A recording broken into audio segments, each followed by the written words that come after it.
Now, Antonio Brown leaving is just one part of the humiliation that the Steelers are dealing with, because Le'Veon Bell worked the system to his advantage, and he will be a free agent because the Steelers weren't going to apply the franchise tag again after Bell sat out all of the 2018 season. So we think he may go to the Jets. I could see the Raiders get involved. Here's the bottom line.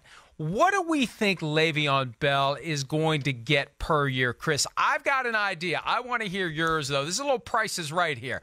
I want to know what you think Bell's going to get, and then I'll tell you what I think he's going to get. Okay, I think I know what you say he's going to get. I know you're probably going to say something over $17 million a year, something along those lines. I think it's going to be just north of 15. I think he gets something like 15.5 a year, something like that. I think he certainly tops Todd Gurley as the highest paid running back in all football, but I also think at the same time teams are going to be able to point to Todd Gurley and use that against Le'Veon Bell and go, look, here's the highest paid guy, and here we were year 2 of the contract. He couldn't really play to full strength at the end of the year because of the running back position. I think that'll get used against him a little bit, out of the fact that he didn't play football for a year. So I'm going to say he gets somewhere like 4 years, north of $60 million, with over $30 million something guaranteed, but an annual average of like 15.5.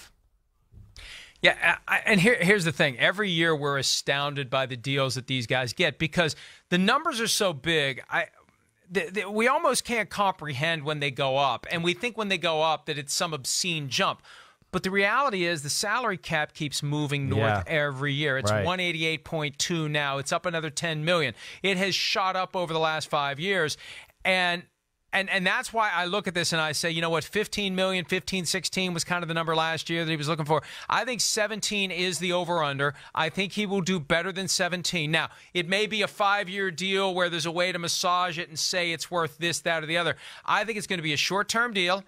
I think it's going to be fully guaranteed at least for the first 2 years and maybe half of year 3. If the Jets sign him, that's what they did with Darrelle Revis a few years ago. Fully guaranteed the first 2 and guaranteed a big chunk of year 3, maybe all of year 3. Kirk Cousins got all 3 years fully guaranteed last year with the Vikings, although there's a greater risk of injury for a running back, which could make the Jets or whoever it is more reluctant to do it. But I think it will be north of 17. Wow. We will be stunned by it, but we shouldn't be. Look at this, Chris. Well, Antonio Brown getting $30 million guaranteed from the Raiders when he had 0, getting $16.7 million over the next 3 years. We would have been stunned by that a week ago, knowing that the guy really had no leverage. There was only one team going after him, and he still got 16.7. And let me tell you this.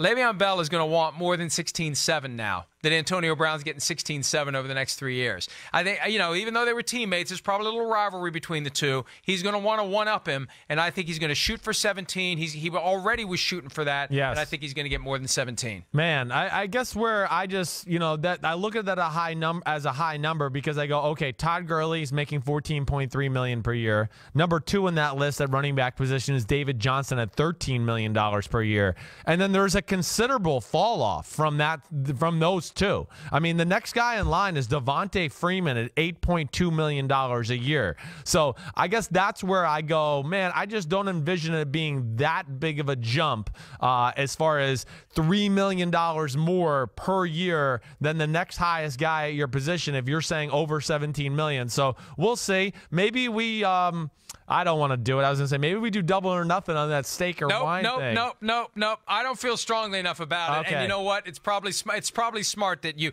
I'm always like know when to hold them, know when to fold them, know when to walk away, know when to run. Right.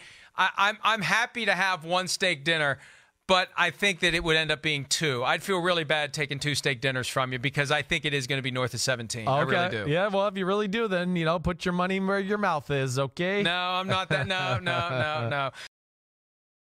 Hi, I'm Mike Tirico, and thanks for watching. Make sure to hit subscribe for the latest news and highlights from NBC Sports.